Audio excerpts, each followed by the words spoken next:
Sadhguru, welcome to Yale. Thank you.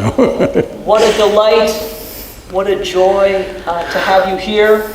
You are among friends, and it seems that there are many who know of your work, and there are many who don't. You are a highly educated man, but I'm devoid of education, so you have to…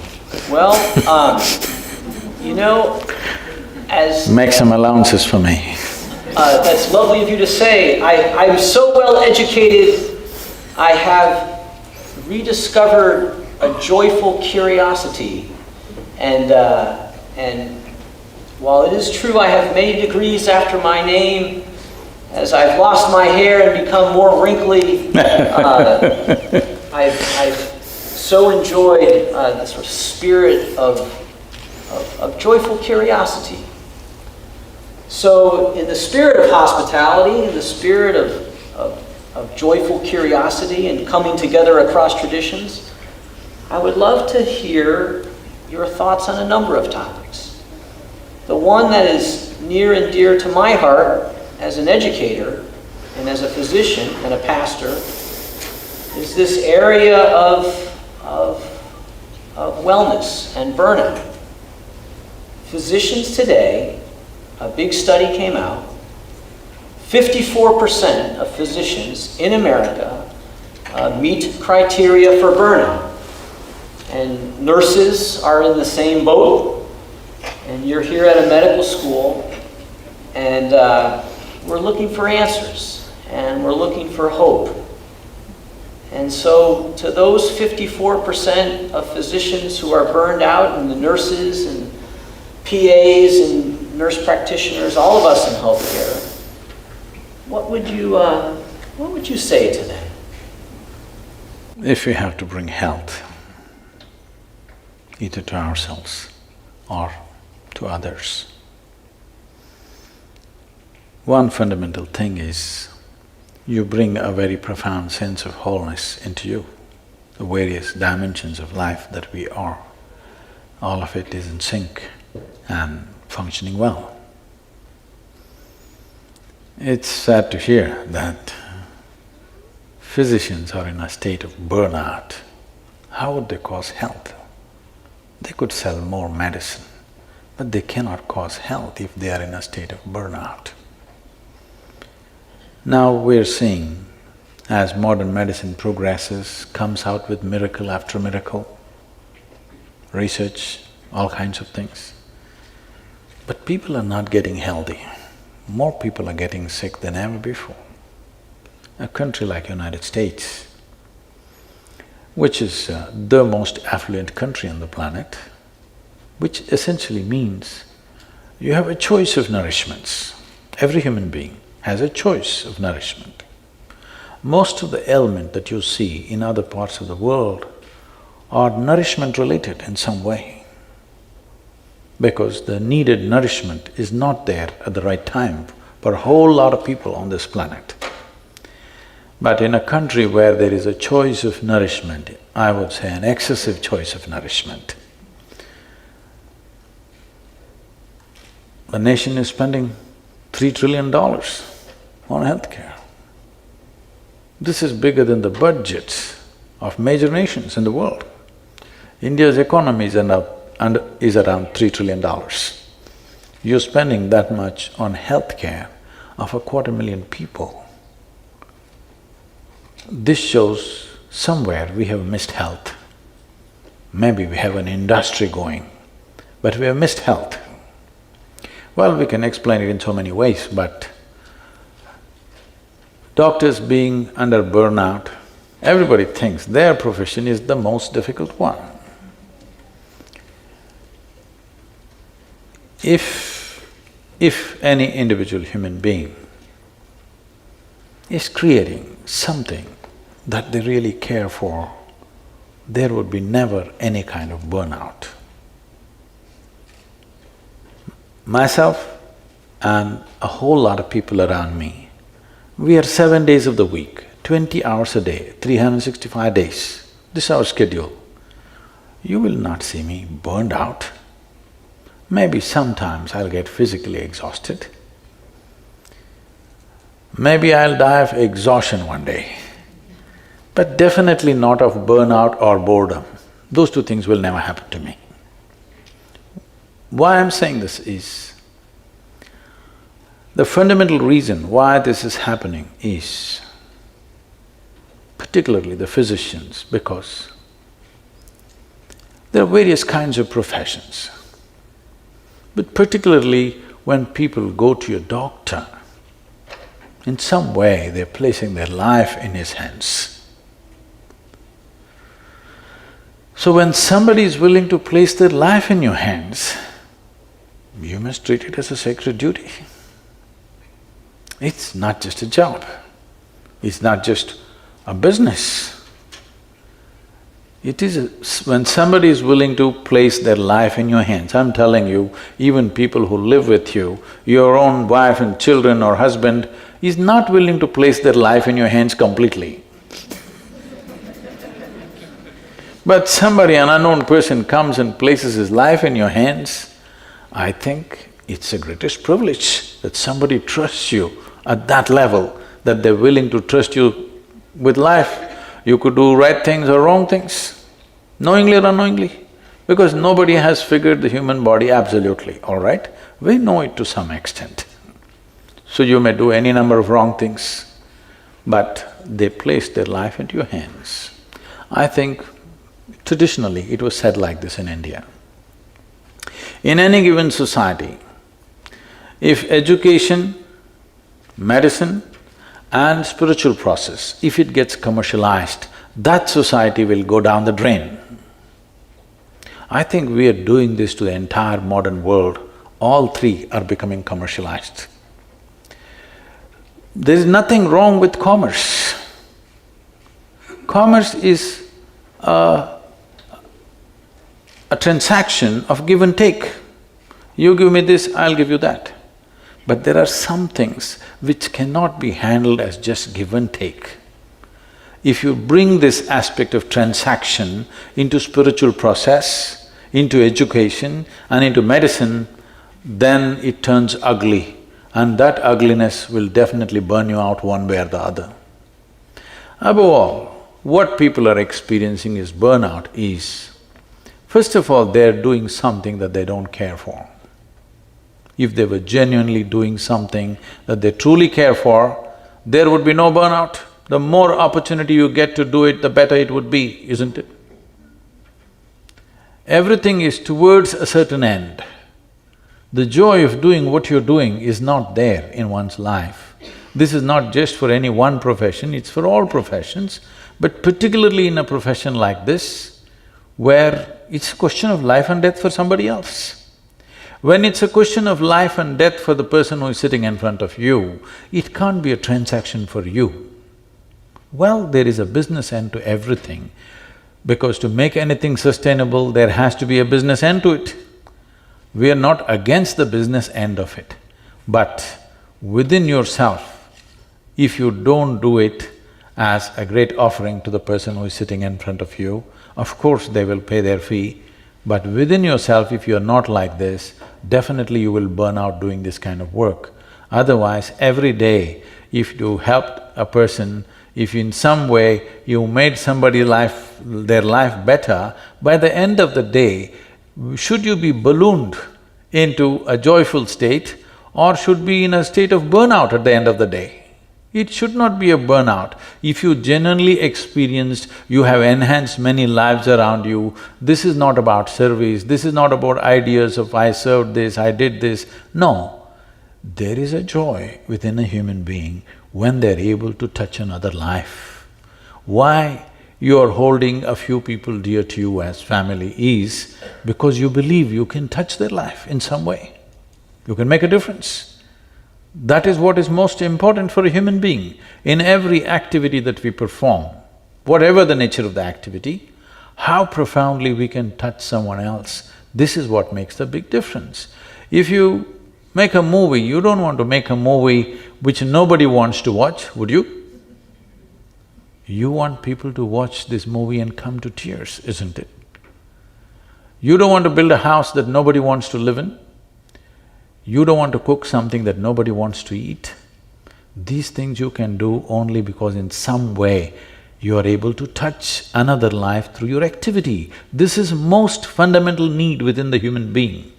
And as a physician, you have a phenomenal opportunity of touching lives like very few other professions can do. And this should not lead to burnout, but this is happening so because we are trying to treat it like a transaction. And the most fundamental thing that we have not understood in this process is that human experience is caused from within, not from outside. Your joy and misery, your pain and pleasure, your agony and ecstasy, even light and darkness right now is happening only within you. It never happens around you. What happens within you, if you try to fix it by fixing what is around you, you will go bonkers in no time. I am surprised why only 54%. Because if you don't understand human experience is caused from within, especially medical professionals who in some way have delved into the nature of human physiology and I believe to some extent the mind, we must know that every aspect of human experience comes from within. And today, modern medicine especially, unlike the traditional medicine, is entirely chemical fixes for everything. So you understand that both health and illness is happening because of chemistry. Joy and misery is a certain chemistry, different types of chemistry. Ecstasy and agony are different types of chemistry. Or in other words, we are a chemical soup. The question is only, are you a great soup or a lousy soup? Now, if I give soup-making ingredients to all of you, do you believe all of you will come with the same kind of soup? You will come with 100 different varieties of soups. So there is something called as the skill of soup making. All of us have come with the same fundamental ingredients of life. See in how many ways we have become, and only 54% are getting burnt out. Handling life so wrong, 100% should be burnt out. So let's talk about making soup. Don't go into this area, I'm a very good cook. Okay. So we'll talk… so this soup of life, if you will.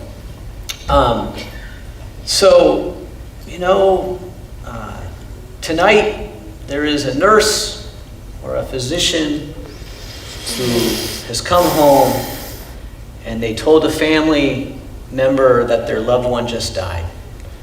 Or they treated a child who's undergoing chemotherapy. Or they were in a clinic where they're taking care of someone who, doesn't have enough insurance to cover that medication. And so those good folks have come home and their spirits are broken.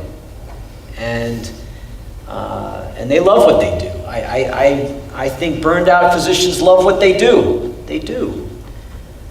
And I like that metaphor of soup. What can we do? And so, what can we do? What can that nurse, that physician assistant, that doc, Saturday morning comes around, they wake up, what should they do? I can teach you a way of making your chemistry into a blissful chemistry. That means you're blissful by your own nature, not because of something that happened around you. This is exactly what I'm saying. What this question implies is, what happens around you determines what happens within you. The significance of being human is this, that what happens within me, I can create around me. If what happens around me makes me, I am still in animal nature. A human being means I do all the same things that the animal does, but I can do all of it consciously. That is the big part of being human. Well, you are born like any other creature, you grow up, You eat, you sleep, maybe you reproduce and you die one day. This is what every creature does. This is what you and me do. But we can do it consciously, which includes your thought, your emotion, everything. To put this very simply, it amazes me that people are 20, 30, 50, 60 years of age, they still do not know how to handle their thought and how to handle their emotion. This is a huge disability in the world. If you don't know how to use your hands, would you call that a disability? If you don't know how to manage your thought, how to manage your emotion, is it not a disability? Just because everybody is in the same condition, it does not become normal. So essentially, you have made a choice of dealing with people who are sick or dying. It is a choice. And it is a privilege that those who are unwell, being unwell means you are no more 100% on your feet, you need somebody's help. Such people and those who are dying in some way, they're willing to trust you and put their life into your hands. It's a great privilege. Well, in this, there are many things to do, as you gave examples that you have to convey something unpleasant to somebody. Sometimes you're not able to treat them because either you have no time or they have no money or whatever. These are there. I'm not questioning this. But the most important aspect of this is, if you want to bring well-being to somebody, you must know how to be well, isn't it? Otherwise, how would you do it, I'm asking? How? How would you create well-being to someone when you do not know how to be well? What this implies is, if I have to be well, the world has to be perfect. Well, you're not going to be well. Because even if you're just two people in the family, not everything happens the way you think it should happen, isn't it? Hello? You can tell me, it's okay. Even if you're just two people, not everything will ever happen to you 100% the way you want it. 51%, if it's happening your way, you have the controlling stake. Anything more if you expect, you'll have a divorce. Yes. So, outside will never happen 100% the way you want it. Or in other words, if you expect the outside to be 100% the way you want it, you're just not equipped to live here in this world. Yes or no? If you're expecting the external situations to go 100% my way, obviously I'm not equipped to live in this world. You know, we are a volunteer organization, over 4,000 full-time volunteers, over 3 million part-time volunteers. Every day somebody is coming up to me and says, Sadhguru, I can't take her anymore, I can't take it. This person, I can't work with this person. This man is like this woman is like that. I tell them, see, this is the kind of people that exist in the world. If you think what you're doing is very significant, you got to work with these people, however they are. If you want to work with ideal people, you must go to heaven and today.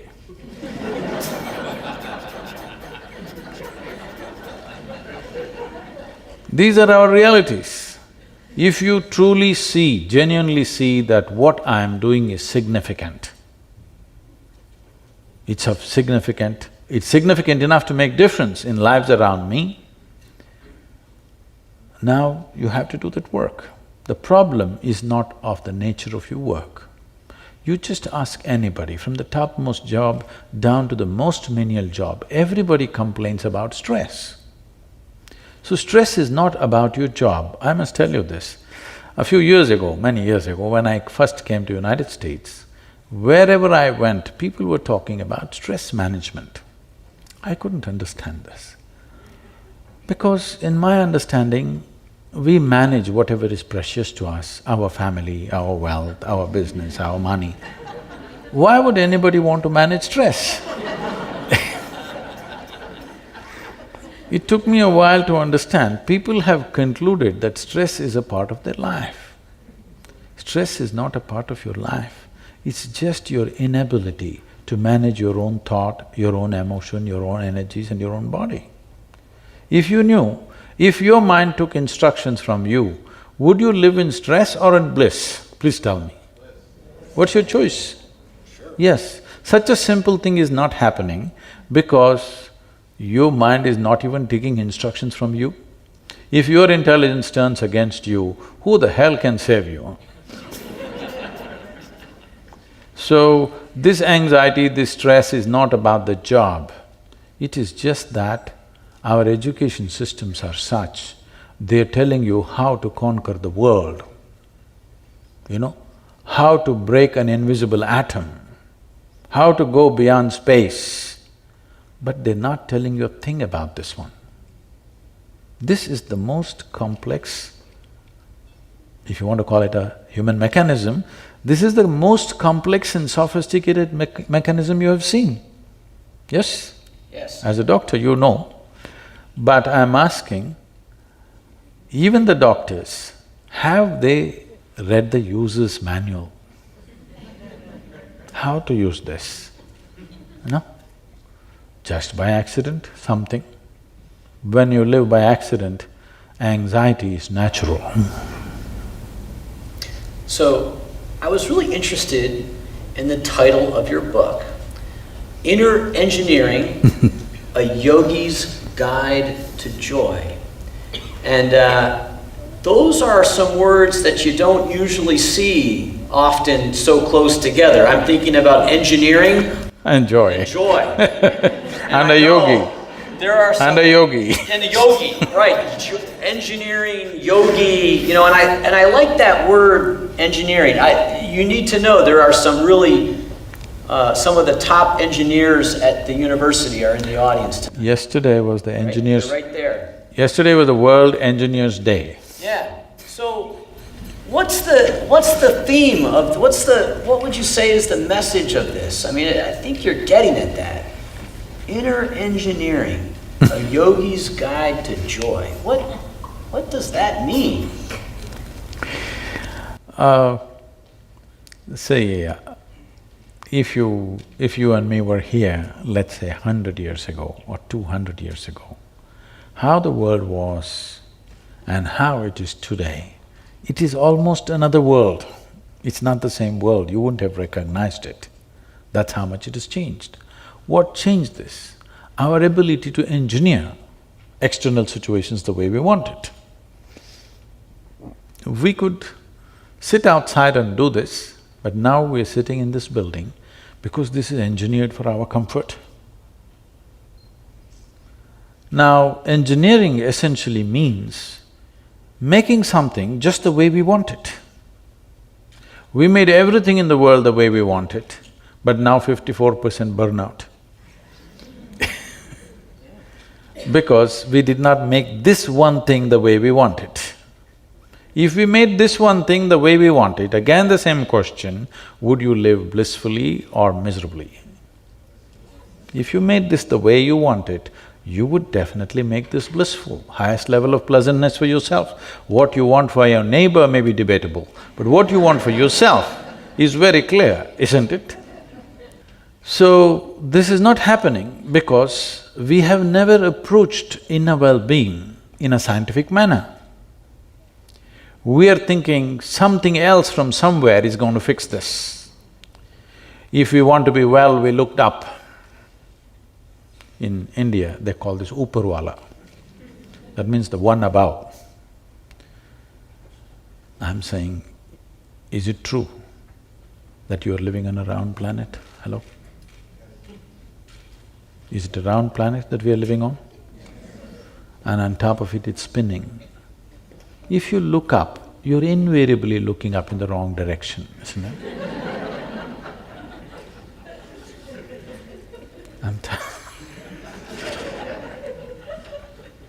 You must go to Australia to look up the right way. So I'm saying we are simply even incapable of knowing what is up and down in this universe. Is it somewhere marked in this cosmos, this side up? We not only do not know, we cannot know, isn't it? So we don't even know which is up, which is down. We do not know what is forward, what is backward. We really do not know what is east, what is west. For convenience, we made up things. But there is one thing that you can know right now, there is a perspective, there is inward and there is outward. We have been just busy fixing the outside. You fix the outside as much as you want, all you will get is comfort and convenience. You will not get well-being. If well-being has to happen, you have to engineer your interiority the way you want it. Only when this becomes the way you want, now this will be joyful. If outside becomes the way I want, there will be comfort. You have to admit this. Never before in the history of humanity, any other generation knew the kind of comforts and convenience that you and me are enjoying right now, yes or no? Huh? We are the most comfortable generation ever, but we are whining like crazy. Let's talk about the inner life and the outer life. One thing that strikes me as so powerful about your mission in the world is that you seem to successfully broker both of those worlds. Oh, you must take off the word broker. I guess, how can I say, you successfully pursue both of those worlds, if you will. The Isha Foundation educates the young and plants trees. And then you also teach people about inner engineering. And I think that could be a challenge for we in the West. We in the West perhaps love the outer world and maybe at the expense of the inner world. But I'd love to hear your perspective on that. See, all these massive projects of health, education and ecology that we are doing in southern India have mainly happened only because of an inner experience. There are millions of people who had a powerful inner experience. It's out of that we are able to generate this action. Because these massive projects are all completely done by a volunteer force. Volunteers means nobody is trained for the job.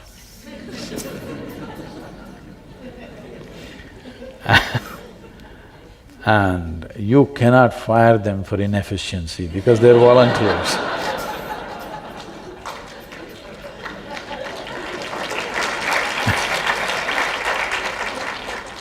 At the same time, even if they're holding a key position at any time, without notice they can just vanish.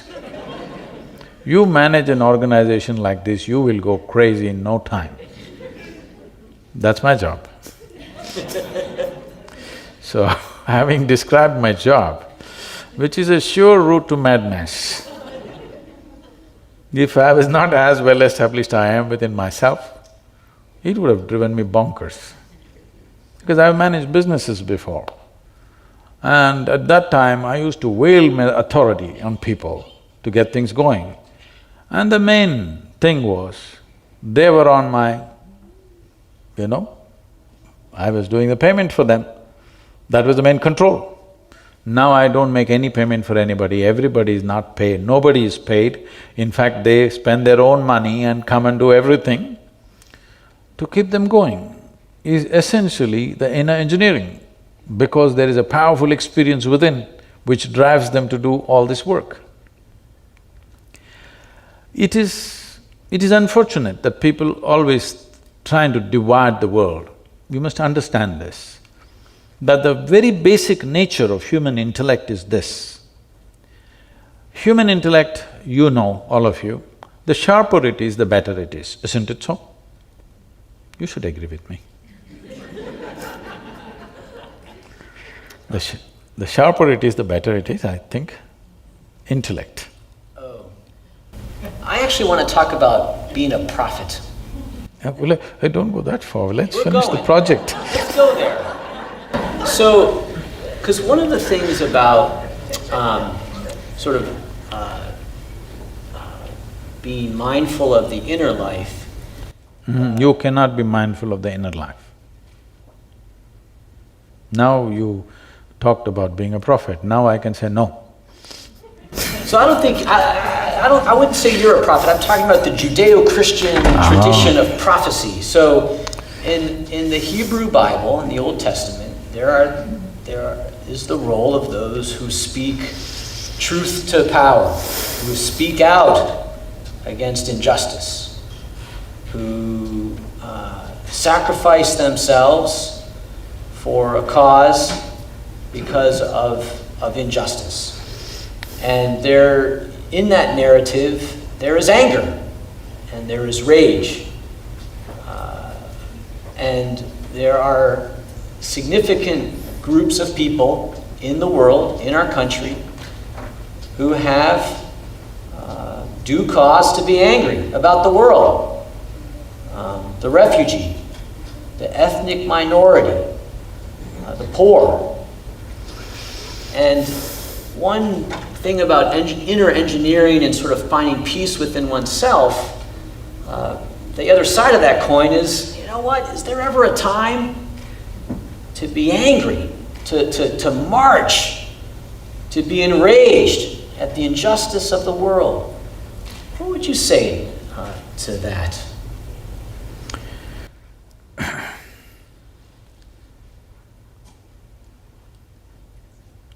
You know, Che, I know this is not a popular name in America. Che Guevara said, if you're in rage, you're one of us. I said, if you're out of rage, you're one of us. If you're really out of rage, you're definitely one of us, because you think there is a reason for your anger, which is a wrong perception. If you look at it, people get terribly angry with their loved ones. There's a whole lot of violence within the homes because they get terribly angry with their loved ones, somebody that they're living with. And they have a good reason to get angry because she did not cook the breakfast properly, or the dog peed where it's not supposed to pee. Or I've seen people yelling and screaming and breaking their clubs on a golf course where they're just having a good time. So I'm saying everybody has a reason to be angry. Anger means just this.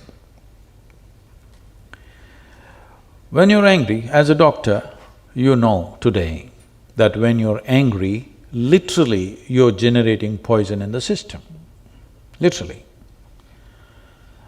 If you are poisoning yourself internally, and when you're angry, you know you do the most idiotic things in your life. When you turn back and see, you can't believe you did it.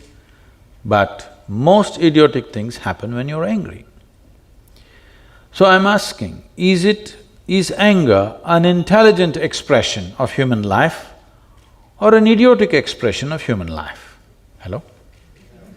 Idiotic. So that's all you need to know. The next time you're angry, you just know you're stupid because you're turning against yourself.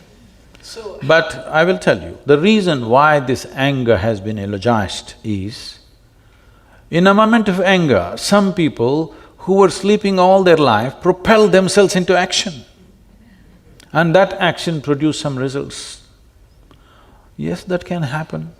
It may so happen, that if I throw a stone at you, instead of hitting you, it hit the apple in the tree and the apple fell into your hands. But that's by accident. Generally, if I throw a stone, your head will crack. That's what is supposed to happen. Yes? So I got angry and something got done. So I think anger is a great way of doing things. So when you're angry, you yell and fume at somebody. I'm asking all of you, How many of you enjoy being yelled at and fumed by somebody else, whether it's your boss or your husband or your wife or your parents or anybody? You really thoroughly enjoyed this.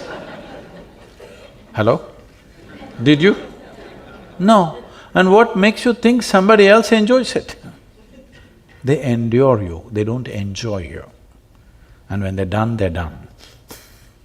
So, it doesn't matter whether the anger happened to a man that you call as a prophet, because we have a way of eulogizing everything with which we have a distance of time. Suddenly, anything which is over 1,000 years becomes sacred in most people's mind, but whatever is happening right now, however great it is, they don't have the intelligence to recognize this. People are saying the past things are great simply because everybody else is saying it, not because they truly recognize. But we are coming to a time, if you don't do it, your children will do this. That is, a time is coming in the world where unless it makes sense, it doesn't matter from what source it comes from. Even if God comes and speaks here, the next generation will reject it unless it makes sense to them. This is a good development because instead of authority being the truth, truth is becoming the authority. It's a good way to go. But once this happens, questions are going to rise, all kinds of questions. With all due respect to every religious tradition on the planet, I come from a land which has immense traditions, unbelievable. Most people in the world, most Indians are not even conscious of this. How many traditions, how many ways are there in that land? When Mark Twain came to India, he said, anything that can ever be done either by man or God has been done in this land, because the exploration is so incredible. But with all due respect to all of them, I say this, that if you raise three fundamental questions, 90% of the scriptural knowledge on the planet will collapse. I'm sorry, but this is the truth. If you ask three pertinent questions, you will see 90% of the scriptural knowledge on the planet will just collapse, it can't stand scrutiny. So what are the three questions? You are not a scripture, so why should I? Oh no, you said ask three questions. Yes, the fundamental questions. If you ask, simply, see, the fundamental thing is this: you don't know where you came from, you don't know where you will go. You can believe. If we work hard enough on you, we can make you believe anything. You must know this. I was just talking to a group of people in Nashville, Tennessee, where our center is. I was just telling them a joke. In the joke, I referred to God as Him. Immediately a few ladies stood up and said, "Do you believe God is a man?" I said, "Whoa, whoa, whoa, I know what I've gotten into, you know." I said, "I was just telling you a joke." He said, "It doesn't matter, you said Him." Now this is a debate in America, is God a man or a woman? I think this time in the election they're trying to settle that issue.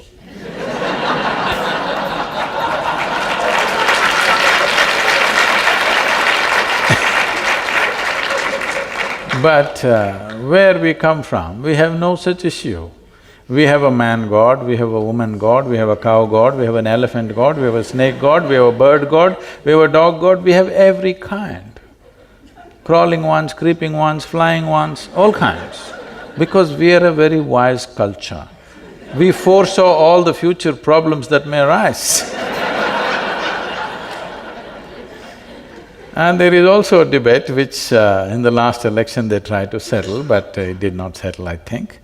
People are debating in southern churches, is God black or white? It's a big serious debate happening. People really debating about this, is God white or black? Well, you know, Idi Amin, the Uganda man, Idi Amin declared God is black. I agree with him. As if a white man can have a white god, why can't a black man have a black god? But you know, these people do not know, because in these parts of the world, only messiahs, prophets, sons, others came. They don't know. In India, we know God is brown. Yes. Because God himself visited India 9 times. Are you aware of this? You didn't know? God visited India 9 times, himself. Indians are very proud of this because God visited us himself 9 times and he sent his son and messenger and others to other places. I keep reminding them, that's because God wanted to do the job hands-on with Indians. He couldn't trust anybody else with Indians. He came 9 times and he failed.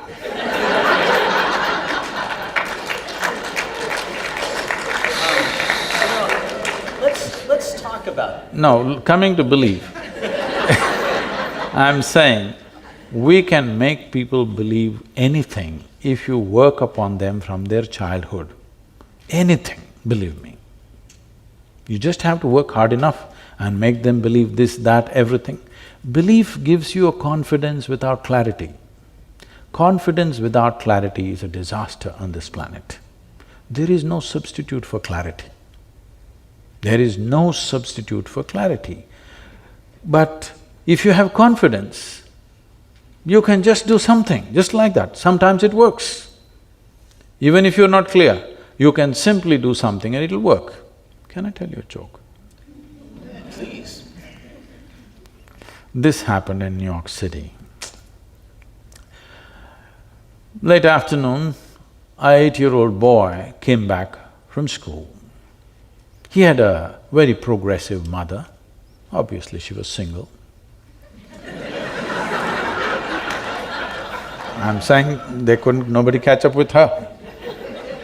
He came home and he asked, "Mama, is God man or woman?" She thought about all the gender issues and the coming election and everything. And then she thought about it for a while and she said, "Both." The boy went into deep thought. After a little while, the boy came back and asked, "Mama, is God black or white?" Again she thought about all the racial issues in the country, and after considering this at length, she said, "Both." The boy went into very deep thought. Then after some time he came back and asked, "Mama, is God straight or gay?" She again thought about it and then she said, "Both." The boy jumped in joy, I got it, it's Michael Jackson."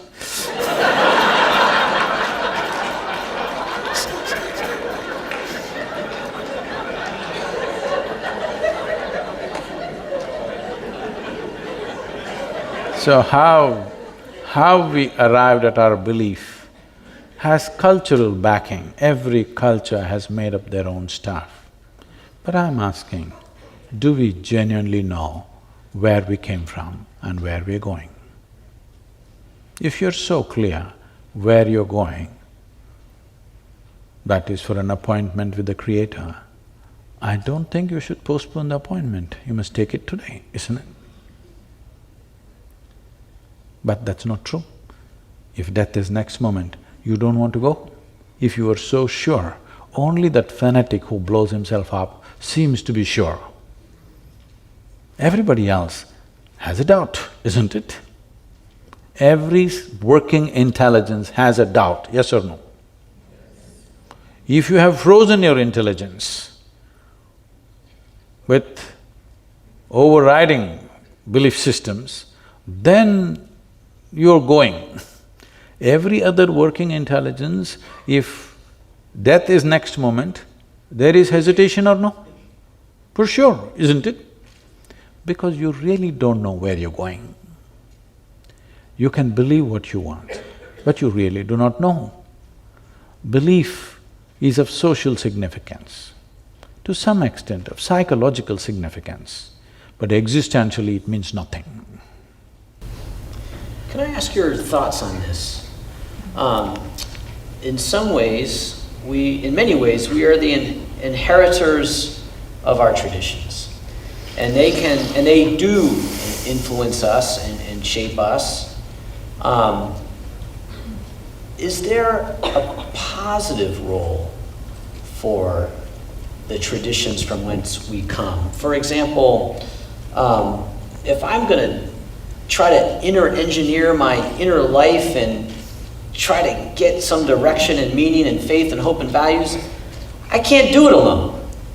And there are rich traditions, Hindu traditions, Judeo-Christian traditions, Muslim traditions that give some context, some meaning, some structure upon which to anchor my life.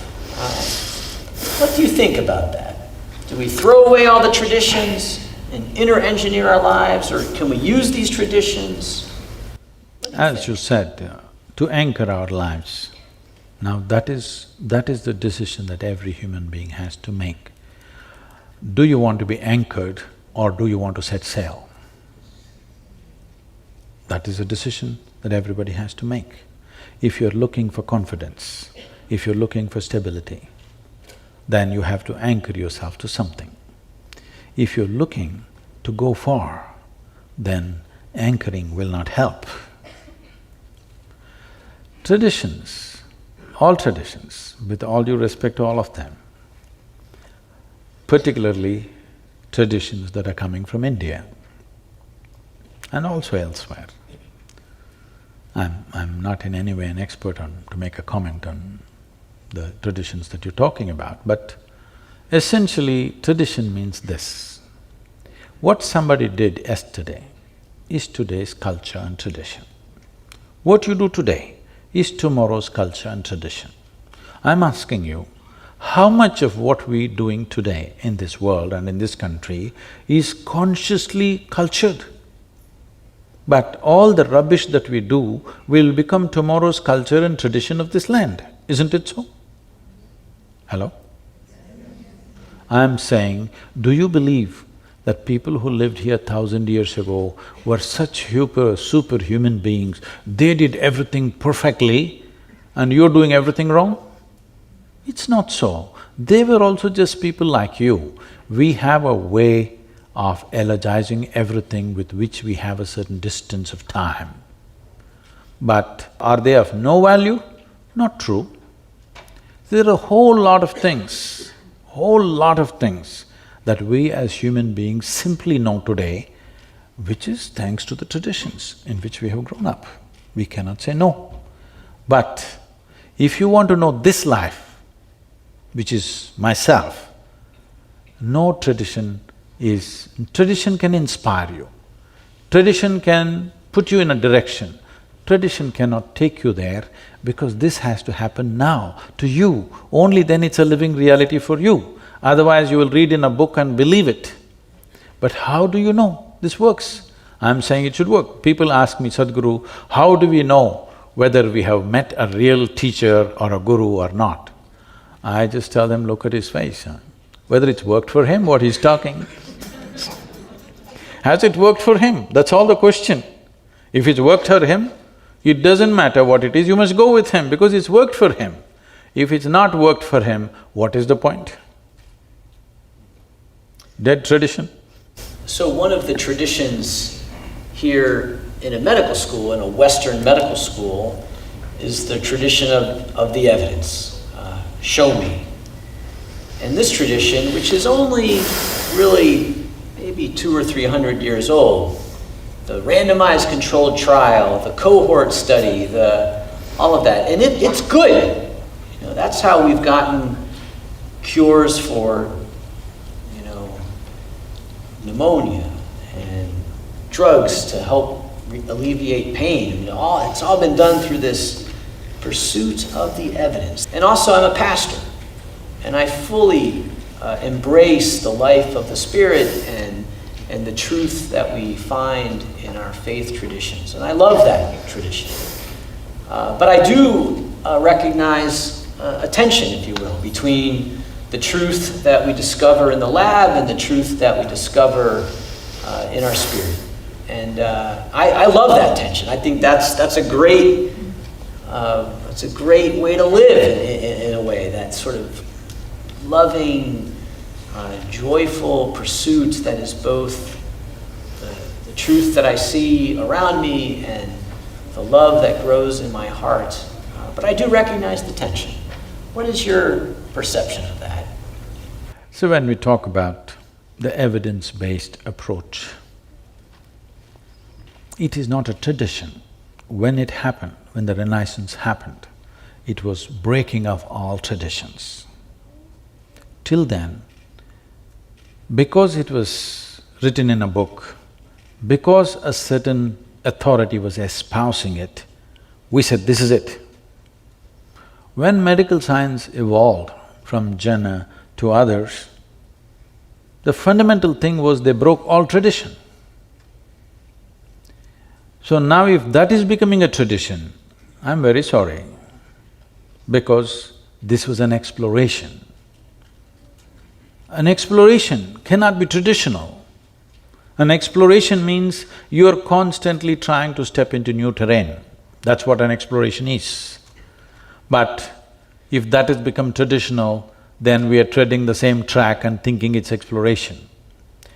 This evidence-based approach has done wonders to many, many things, no question. But this entire process is dependent upon the human intellect. This is what we were just coming to, but we went off a little bit. Human intellect, by nature, I was just asking you, would you like it sharp or blunt? Hello? You want it sharp. If you have a sharp instrument, let's say you have a knife in your hand, what could you do with this flower? With a knife. You could cut it finely if you want, but you can cut it into pieces. That's exactly what the intellect does. Whatever you give it, it will cut it open and try to see. The way of evidence-based science is dissection, fundamentally. Well, even in the medical school, I'm sure, we're the pathology labs, we are opening up, fortunately the dead. But if you really want to know somebody, someone whom you love very much, if you really want to know them, I think you should dissect them to know them. Would it work like that? No, obviously. So, there is one dimension of life which is physical in nature, where dissection will work. But what is physical about you, the body that you carry, is an accumulation that you gathered over a period of time. It's just the food that you've eaten. It is actually a piece of the planet. Most people don't get this when they're walking. But the countless number of people who walked on this planet before you and me, they are all topsoil today. You and me also will be topsoil, unless your friends choose to bury you real deep, fearing that you may rise from the dead. This is just the soil, isn't it? Hello? This is just the soil that you walk upon. So this is an accumulation. What you gather, what you accumulate, you can claim it is mine. You cannot say it's me, isn't it? Right now as I'm speaking, I say, this is my glass. You will think, oh, Sadhguru seems to have a problem. But let's listen, everybody says he's wise. After some time, I'll say, this is me. Then you will say, let's go. Because if I claim this is me, you know, it qualifies for madness, isn't it? Whatever you acquire, you can say, this is mine. But if you say, this is me, this is madness, yes or no? Are there any psychiatrists? Does this qualify? It does. So, every day you're doing this, food appeared on your plate, you said, this is my food, you ate it and then you say, it's me. This is madness. But you have enormous company. And we believe in democracy. Whatever the majority says must be right. So, it is going on. But the moment you believe something that is not you as yourself, you kind of lost it. You derailed from life. So turning inward does not mean dissection. Turning inward does not mean contemplation, because the content of your body and the content of your mind is an accumulated substance, isn't it? You gathered it from outside. What you gather from outside can be yours, but can never ever be you. So we're talking about inner engineering, not as twisting and turning the body, not about taking on new attitudes of love or generosity, compassion, whatever great values and emotions that a human being can have. I see all that as a consequence of a certain way of being, rather than looking at it as a means to get somewhere. Everywhere people are talking about whatever… See, if you deprive somebody of something for a period of time, simple qualities will raise to heaven. Today, anywhere you go, people are talking peace of mind is the ultimate goal of human life. Why? Because they've freaked out in their minds.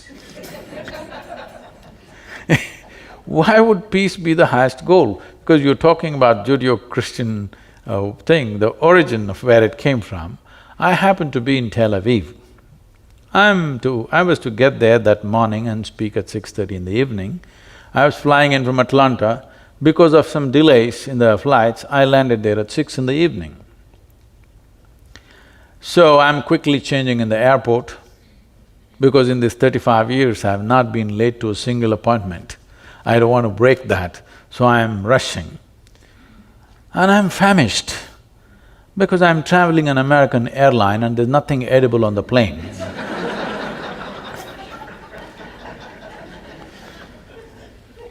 I'm super hungry and I rush to the venue. And to my joy, I find the talk is in a fine restaurant. Life can't get better. So as I went in, people are greeting me and one man comes up and says, "Shalom." I ask him, "What does it mean?" He says, "This is the highest way of greeting." I said, "Well, that's your opinion, but what does it mean?" He said, "No, this is the highest way of greeting." I said, "That's all right, but what does the word mean?" He said, "It means peace." I said, "Why would peace be the highest way of greeting unless you're born in Middle East?" In South India, you come up to me in the morning and say, "Peace." I'll say, "What's wrong with you?" I'd like to get back to the practice of medicine, just for a question, really. I tell my gang, whom I adore, my residents, my students are close to my heart. I adore them. All gangs are like that. And I say, medicine is easy. Medicine is easy, but healing is hard. Because in medicine, we have our potions, and if we don't know an answer, we do a test, and if we don't know what the test means, we consult somebody, and so medicine, in some ways we can distill it down, can make it easy, but healing is really where the art of medicine lies. And healing is where the spirit and the love and the suffering and the treatments and the surgery, that's where it all comes together. How would you propose that we adopt a healing attitude? How do we bring the spirit of healing into the experience of the bedside? Please, all of you, don't be offended by what I say, but you must look at this properly. If I don't, but if at any time, if it becomes necessary, I must go to a hospital, I just want efficient treatment. I don't want love. Because I'm not deprived like that. Now, unfortunately, we are creating a population where everywhere people are talking about love. We are deprived like this because early age deprivation of love will tell right through your life. It is very important, we need to understand that there is something more to this life than the acquired body. We have a body which we acquired, there's something more. There is a whole tradition in India, unfortunately, it's rapidly vanishing because of variety of changes that are happening in the society. Otherwise, how a mother should deal with the child till the child is 4.5 years of age. In the vernacular languages, it says that she should wrap herself around the child in every possible way. Not because the food that you give the child, the milk that you give the child is not the only nourishment.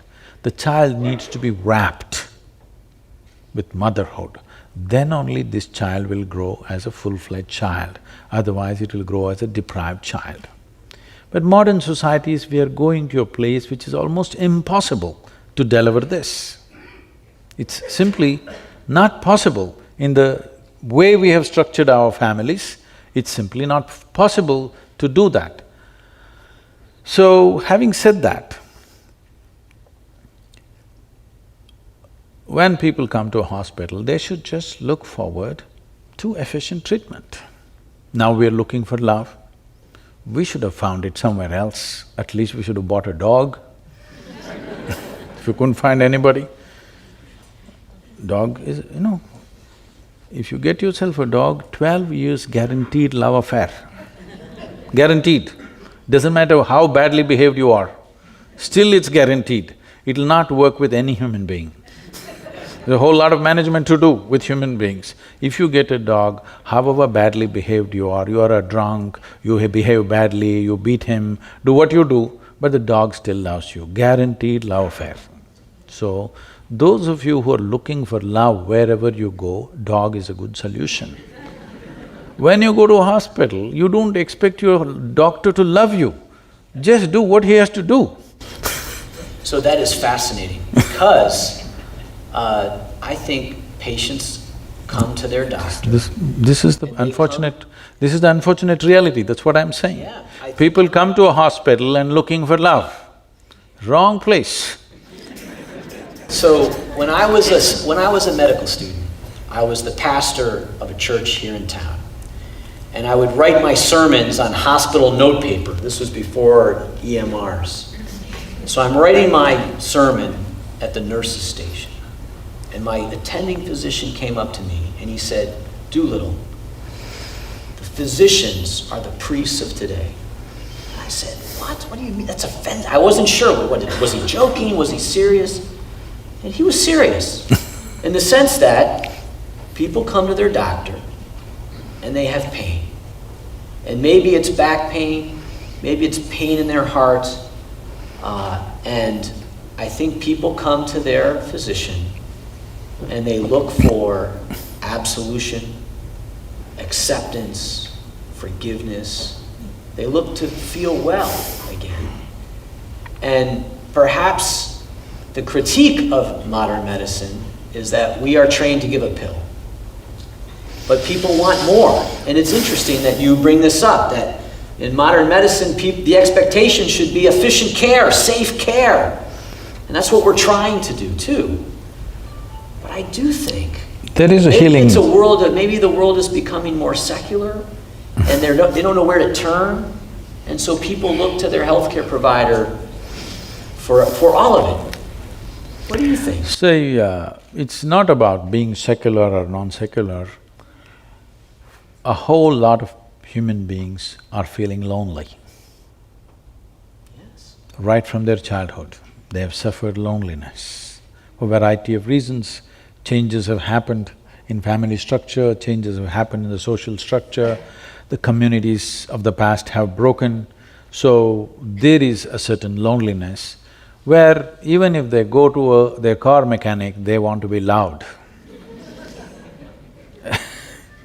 You must go to your physician just the way you went to your car mechanic, somebody who knows how to fix the car. That's important. Whether he loves you or not is not your business. But when you talk about healing, there's another dimension. We're preparing people like this, I'm bringing up hundreds of people. where we have identified in the yogic culture, in the yogic science, the fundamental life energy manifests itself in 5 different ways, 5 fundamental ways. These 5, out of these 5, this is called as pranavayu, samanavayu, apana, udhana and vyana. In this, there is one dimension called samanavayu, which is very healing. So, before we introduce any kind of medical knowledge to a person, we put them on very serious inner work to generate a certain level of samanavayu, where a physician develops such a level of vitality, if he walks into the room, everything should light up. This is very important. Physicians are walking into the patient's room with a grave face. Grave is one thing that you should not point at when somebody is sick. Grave is one thing that you don't show a patient. A physician should generate such a level of vitality and life and healthfulness about themselves, anything they touch will get better naturally, not because of love, not because of compassion. People, yesterday I was being interviewed by a young lady and she said, Sadhguru, we must… everything should happen out of compassion. I asked her, are you married? She said, yes, my husband is waiting in the reception.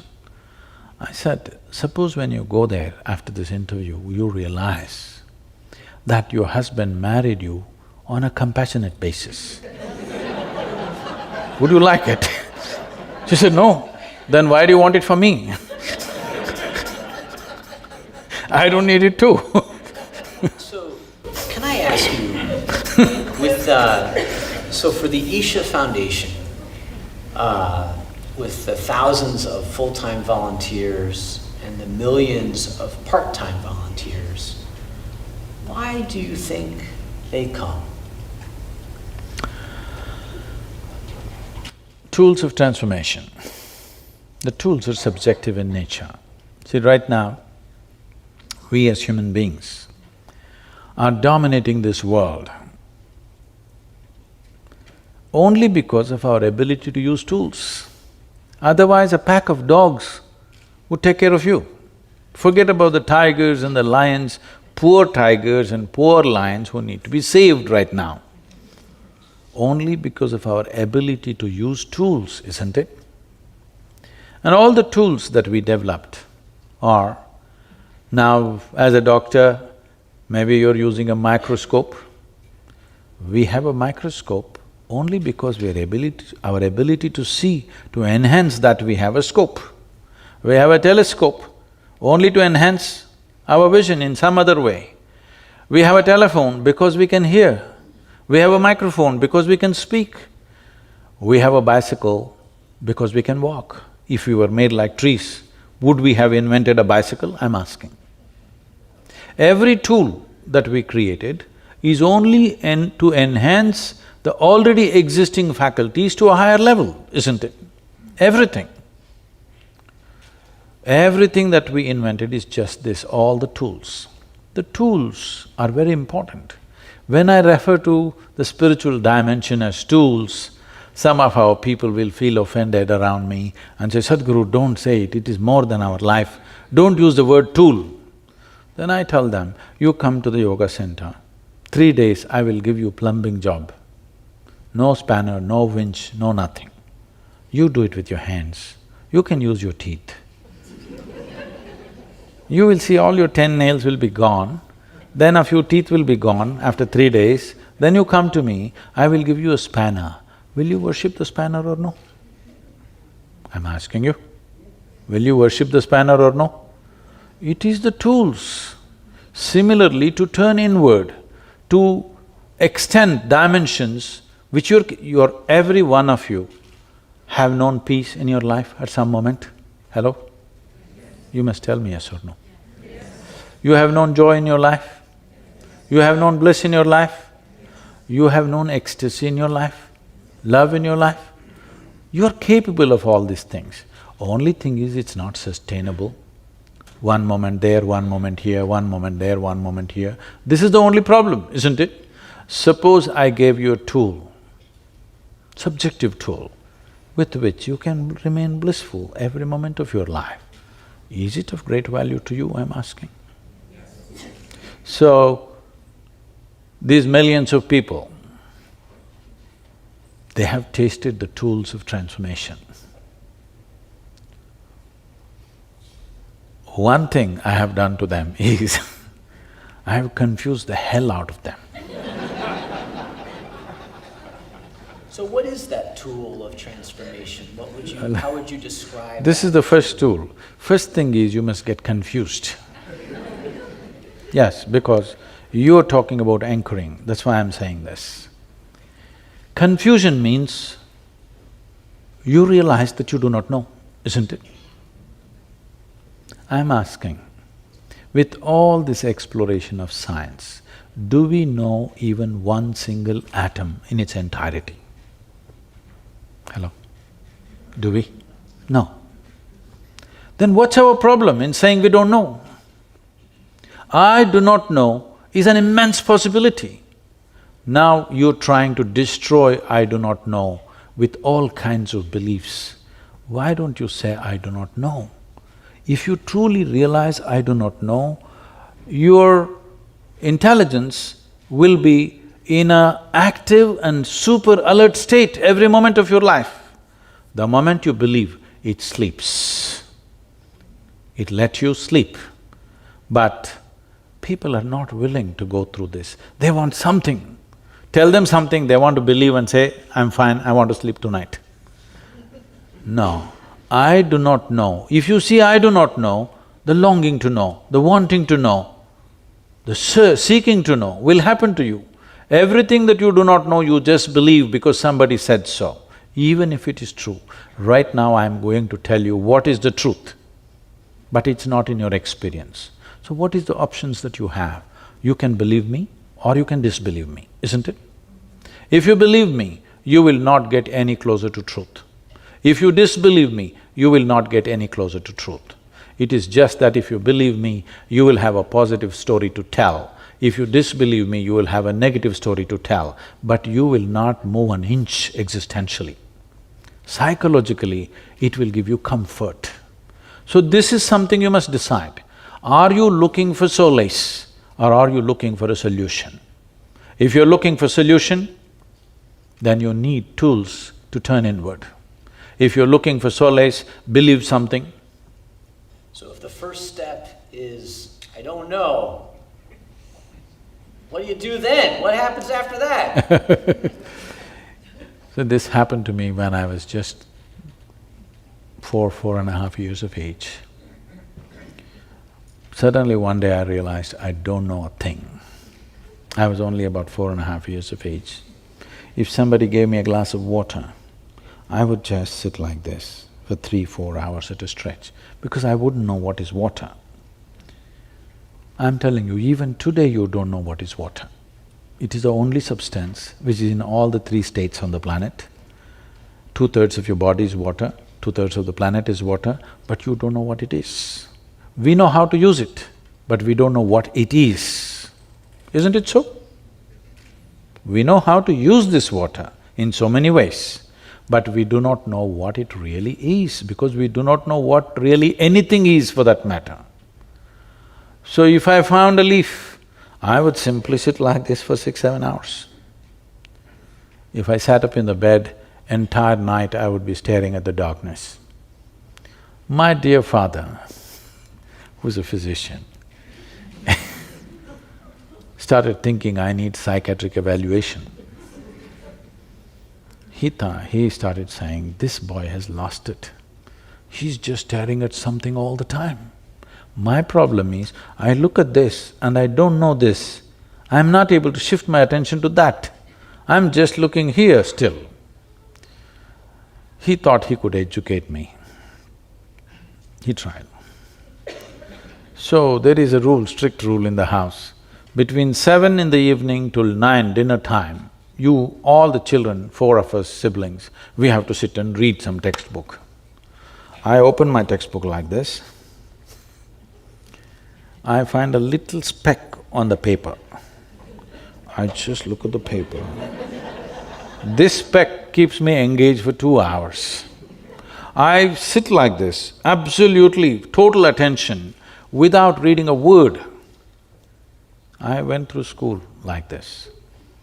I was very consistent. I always got 6 zeros in every test. So if it's not shalom or compassion or love,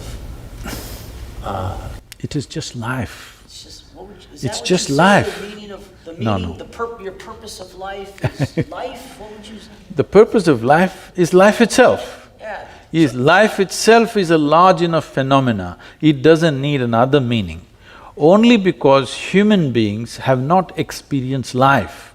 They are just a bundle of thoughts, emotions, ideas, opinions, identities and prejudices. Because of this, they are looking for a meaning because their psychological scape has overshadowed the existential life that they are. Right now, all that they're experiencing is a minimalistic mind, not life. If you look at life, what is the nature of life? As you sit here, we are breathing, for sure. Hello? Those who are not will need medical attention. We're breathing. Breathing means, in some way, this life is in communication with the entire atmosphere. In fact, this green, Project Green Hands of planting trees, the entire movement was instigated like this by me. I took a bunch of people, about 3,000 to 4,000 people came, I said, all of you should come. They came, I arranged a meeting in a village. There was a big tree, a rain tree, 3, 4 trees were there, large trees. But I arranged the meeting around 11 o'clock in the hot sun in southern India. So I stood there and I am speaking to them. They're all sitting like this. Slowly, as the sun gets hotter, they're just wilting away. And I'm speaking and speaking something, telling them stories. And I'm watching how they're just wilting away. See, walking in the sun is one thing. If you simply sit there, it'll just burn you down. They're just thinking, what's happened to Sadhguru? He's become like this, heartless. Yes. Then, after about an hour and a half, when they're really going down, then I say, get up all of you. And then I walk them under the shade of the tree. You know what a tree is only if you sit in the sun, in hot sun, for an hour and a half too, then walk under the tree, it feels like paradise. They all, I made them sit down and said, see, what you exhale, the trees are inhaling. What the trees exhale, you are inhaling. Look at this, one part of your lung is hanging out there. And I created a process with which they could experience this. They just sat there like this with tears in their eyes. And that is it, Project Green Hands, 27 million trees they've planted. Yeah, now nice. You can't stop them. Yeah, nice. They're planting and planting because now they see it's a part of them. Is it not true that you exist here as a part of everything else? It is just that it's a privilege. Though you are a speck in the universe, less than a speck, still we are given an intellect, we have given senses of perception, we can experience this like an individual. But in reality, if you observe yourself, you cannot exist by yourself even for a nanosecond, isn't it? The entire universe is supporting you. So the only way life can happen is an inclusive way. So yoga means just this, the word yoga means union. Union means the boundaries of what is inward and outward, you took it away. There is no such thing as you and the other. If you sit here, we can do an experiment actually, I don't know if time allows. If you sit here and suppose for one moment you experienced all these people here as a part of yourself, like you experience the 5 fingers of your hand. How is that possible? Well, what is this body today? Yesterday it was not your body, isn't it? It was food. Today it's become body.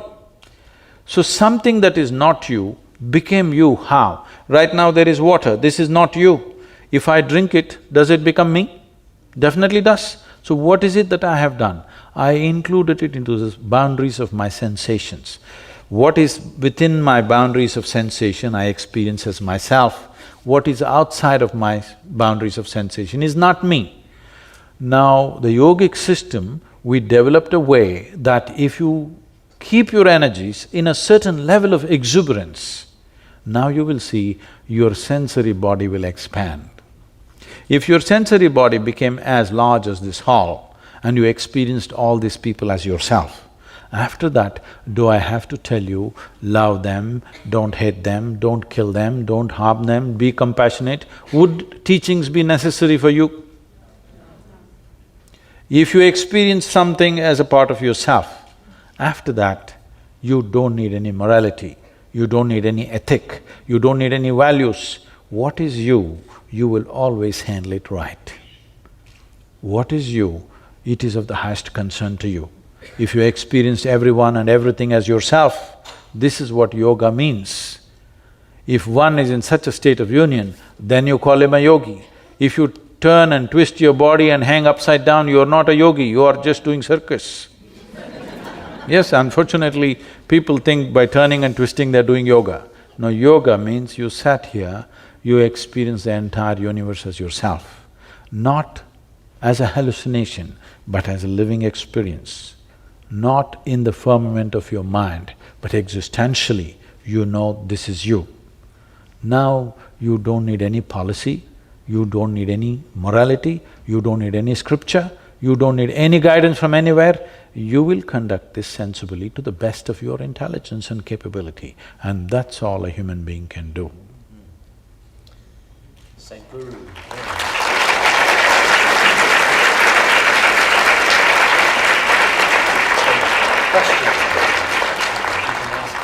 So, we have a few minutes for questions. Does anybody have… Go ahead. My question is touching back to the point which you brought up about the belief.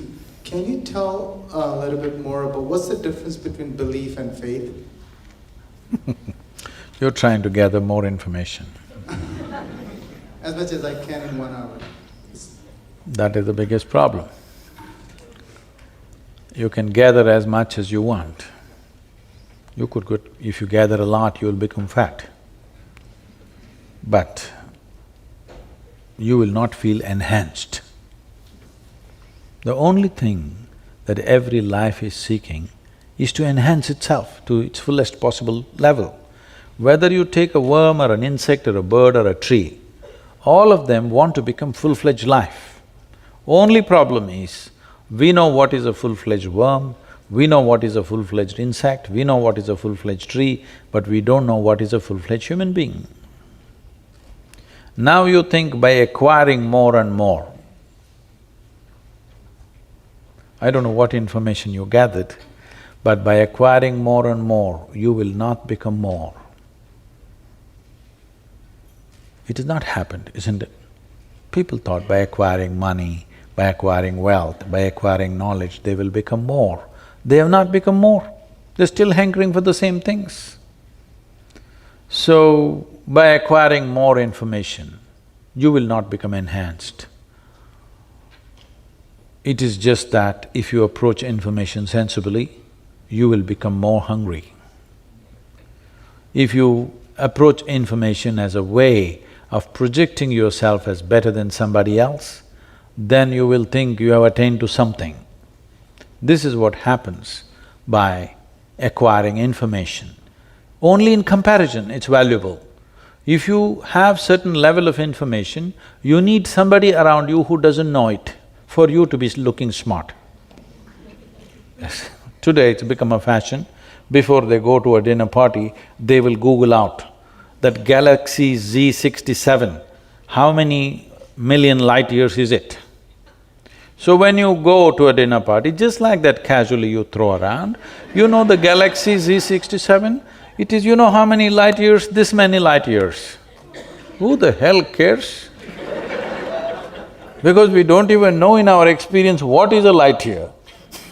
It is only a mathematical calculation. It is not really anybody's experience. There is no human being on this planet, past or present, who's ever experienced a light year. There's no such thing. It is only a mathematic calculation to somehow come to terms with the immeasurable dimensions of the existence. We try to somehow quantify it so that it comes into our understanding, but nothing comes into our understanding. As science explores more and more, it is only getting more confounded. The only reason why science is surviving is because it's throwing out useful technologies on the side. If that was not there, science is far more confused in 100 years of exploration than it ever was before. But that's a good sign. If they had made stupid conclusions, there would be one more religion. Science is confounded today. The top physicists in the world are saying, we not only do not know, we know we will never know. This is a good sign, because this means your intelligence will remain on an explorative mode all the time, on an active mode, not in a sleep mode.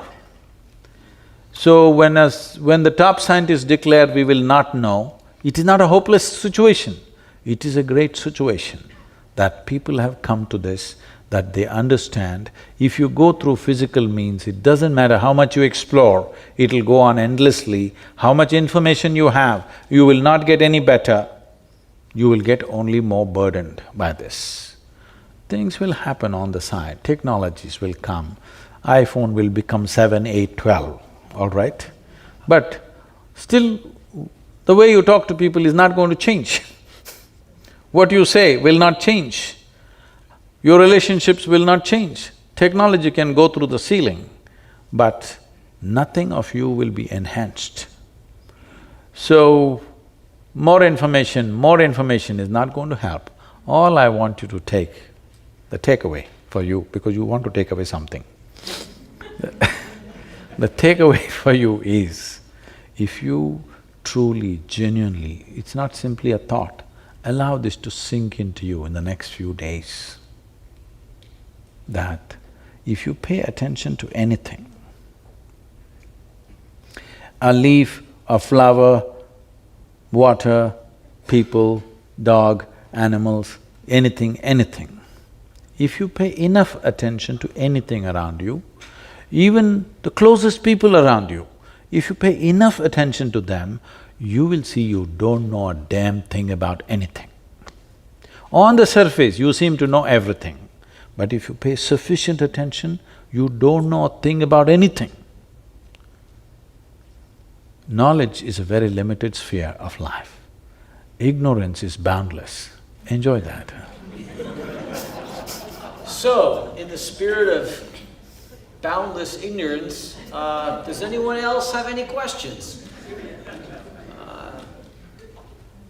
Let's see, there's a lot. Maybe someone… She has the microphone, hey, yeah. You got the mic, go ahead. Hello. Thank you very much for a wonderful lecture, and you definitely very smart man. My question is… That's the worst insult anybody has thrown at me. He started by saying he doesn't know anything. That was his whole… maybe this is the main sign of a smart person. So my question is that you mentioned before that just belief without clarity is not a good thing. And I am absolutely impressed by amount of volunteers, like millions of the volunteers. I cannot even imagine how many people come for learning and not volunteering, so it's a lot. Do you think they are all driven by clarity and search for clarity? Or they believe that once they will do in the engineering, they will work on the process of gaining joy, and eventually they will have a positive story with you, or the positive story as you mentioned before. Thank you.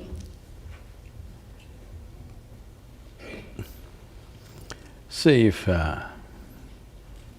for any human being to do something, either it should have worked for them, or it should have worked for somebody around them. If you want to buy a car, either you will test drive it and see whether it works for you, or you'll ask the opinion of your friend who is driving that particular car, is this been good for you? Yes or no?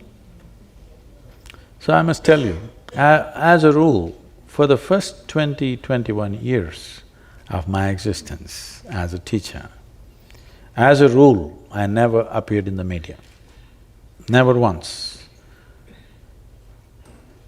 To a point where media started writing about me, he's running some kind of a secret school. Because I refused to meet the media, no advertisement, no any kind of posters, not even a brochure, only by word of mouth, millions of people came. Because once it works for somebody, they wanted to work for their family, their friends and things, that's how it happened. In the last 15 years or 16 years now, 15 actually, from 2001 is when you have heard about me all over because we're making a lot of noise in the last 15 years. Because these projects which we started as small endeavors in the local area caught on so well and they became such major projects of planting trees, education, health. We are active in 53,000 villages. So it needs enormous support, otherwise this can't be done. For a non-religious movement which doesn't offer any miracles like this, never before, as I know in the last 200, 300 years, never before a spiritual movement has caught on this kind of following, where no ticket to heaven, no miracles, no any kind of stuff, only thing I'm telling them is badgering them that you are the source of all your troubles. Nobody else but you. But millions are gathering, which is very fantastic, because I must tell you this. About 30 years ago, when I conducted programs, over 85% of the people came because of health reasons, physical, mental ailments. Today, on an average, only about 12% of the people are coming for health reasons. The rest are coming because they're seeking. They want to know, they want to experience, they want their lives to be touched in a deeper way than the way it is touched right now. This is a phenomenal change that you're seeing in the world. It's never before, I think. Only 12% are coming for health reasons, but at one time over 80% were coming for health reasons, which is a big shift. Any other question? Maybe someone from up above there. You right there in the front, can you shout your question out? I was wondering if physical ailments are, have you witnessed physical ailments be cured by, or at least helped by yoga? Did anyone hear the question? Are physical ailments, have you experienced physical ailments being helped by yoga? We must understand, there are two kinds of ailments. In the yogic system, we look at health issues as two ways. One is caused by external organisms, which I think modern medicine has handled in a phenomenal way. In fact, the birth of modern medicine happened mainly because of the epidemics and pandemics which were happening at the time, where it would wipe out populations. It is that which inspired people to experiment and do the things that they did. And when they found solutions, that is when suddenly the trust of the population shifted from one to another simply because they could eliminate epidemics. And these were caused by external organisms. But 70% of human ailments are on self-help. That is, they cause it to themselves in so many ways. For whatever reasons, knowingly, unknowingly, they do it to themselves. This 70% of ailments that people cause to themselves can be undone from within. But if you have an infection, you must go to the doctor. If you have pneumonia, you must immediately go to the doctor. Don't try to do yoga. Now, are there instances? We have thousands and thousands of people, I would say hundreds and thousands of people, who walked out of their ailments without ever being treated for them. We don't treat people for yoga. I must tell you this because we're in a medical institution. A bunch of doctors from United States came to our yoga center. We have a yogic hospital. So about 12 of them, largely from this Michigan area, and they came and stayed for 3 days, and on the fourth day, they were very upset and they wanted to leave. I was very busy, I couldn't meet them, and somebody came and told me, Sadhguru, all these doctors are very upset, they want to go. I said, what happened? They're just very upset that there is no yogic hospital here. You told them there is yogic hospital, they think there is no yogic hospital. Then I said, okay, let me see them. Then I saw them, they were really upset, they were angry, they felt cheated that there is no yogic hospital here. Where are the patients? Where are the uniformed nurses and doctors walking up and down? I said, see, at that time, on that day, maybe there were over 70 patients. But I said, I thought I'll put them to good use, and I was making them work in the gardens.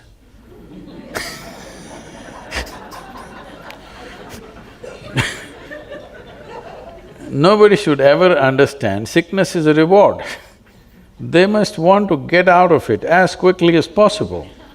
Right now, we're treating patients in such a way, people would want to be sick whenever they want attention. Not just that, one important part of the yogic treatment is what is called as bhuta shuddhi. This means sinking and purifying the elements within you. Water, earth, water, air, fire and space. These 5 dimensions you can work on. This is the fundamentals of yoga. So one of the most important thing is, I want them barefoot, with open hands, to work in the garden, to just get in touch with the earth, be outside, get in touch with the air, water, earth. Half the ailments are gone. Treatment is there a little bit. Rest is all just connection with the world around, because this is a composite of all these things. You remove yourself and keep yourself in a completely alien atmosphere where you're not in touch. You're 4 inches above the ground all the time. You will lose contact with what makes your life. It's the very soil which you're carrying as your body. Is it not important that it needs to be touched with its origins? No, you're looking up. No, your life happens from this planet. There are other dimensions to it, of course, but physical health and the physical nature around you are very closely related. If you don't connect them, health is an accident for most people. Today I see America probably has the highest incidence of allergies. Is that so? Am I right? Very high. This is mainly because they're removed from everything that's natural. They're not in touch with anything that is natural, everything is tampered with. Those who are living in the open, even in America, I'm sure they have no allergy, they have no issue of any kind, they're doing fine. I think the homeless people are the most healthy people in the end. They're enduring all kinds of, variations in weather and still managing pretty well without healthcare. We probably have time for one more question. In the back, right there. Shout it out. How to seek for internal peace? How to? How to look for internal peace? Whoa, you just came in? I'm sorry, was that internal peace or eternal peace? Internal. Internal peace. Okay. Now,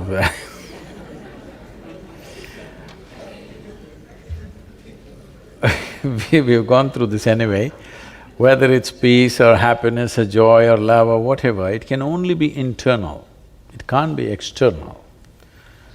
Now, there are many ways to address this, but one simple way is just this. You just have to learn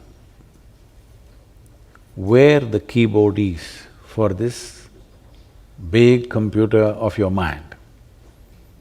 Right now, you don't know where the keyboard is, you're punching it somehow, something works. No, if you know where the keyboard is, you would type out the right things, isn't it? Fundamentally, it's just that your mind is not taking instructions from you. Don't ask for peace. Don't ask for joy. Don't ask for love. Just you have to understand the mechanics of how this body and this mind works. And then you cause whatever you want. If you like turmoil, cause it. If you want love, cause it. If you want hate, cause it, that's up to you. But I trust you that if you are capable of causing pleasantness or unpleasantness within you, you will choose the highest form of pleasantness for yourself. I trust you on that one. Now that, it started with this 54% of doctors suffering, which is unfortunate. Doctors, all said and done, are rendering a very key aspect of service to any given society. It's very important that they are well. I would like to make this offering that the doctors who are interested in this, we would like to offer them the tools of inner engineering so that they go out as truly healthy, joyful, life which is full of vitality, that their very presence is an inspiration for health for everybody who comes in touch with them. This must happen. Otherwise, what are we talking about health? We're talking medicine. Medicine is a business. Health is an aspiration for every human being. If this fundamental aspiration is not fulfilled, you cannot lead a human being to any other aspiration. Right now there is some trouble in your body, I will talk about enlightenment. Are you interested, I'm asking? No. Your back is aching, I will talk enlightenment, you're not interested. Will my backache go? That's the only question, isn't it? Because body has this power. Unless you keep your body in such a way that you don't know whether it is here or not. This is what yoga means, that your body becomes like breeze. If you sit here, you don't know whether your body is here or not. Otherwise, if you sit here for 1.5 hours, your body says, I must go to the bathroom, your body says, I must drink, your body says, I must do something, because it is in a state of compulsive needs. If you bring it to ease on all levels, you will not know whether body is here or not. If you are in such a state, you are not even conscious whether it's here or not. You have no gender issues, you don't care whether you are a man or a woman right now. Yes? It should not matter, I'm saying. There are only two places where your gender should matter, bathrooms and bedrooms. Nowhere else. And some people even debate that, right? Which you go to which bathroom, doesn't matter which bathroom, so just the bedroom. Everything is under debate. But I'm saying, to move the body from compulsive needs to a place where it is like a stepping stone, not an impediment for your life. Right now, the compulsiveness of the body is making people do all kinds of things in the world. People are not able to raise to a place where they can do something other than the compulsive things that every other creature does, simply because they have not kept their body as it should be kept. This body can be upgraded to a place where it will function like an antenna which will download the cosmos. Even if that doesn't happen to you right now, the physicians of the world, at least they must become an embodiment of health and vitality. This must happen. Whatever is needed from our end, we're willing to do for Yale and you, sir, Doolittle. Thank you so much. And I am Dr. Do Nothing. So thank everybody, let's thank Sadhguru for his visit with us. Thank you so much, what a great joy, wonderful to have you.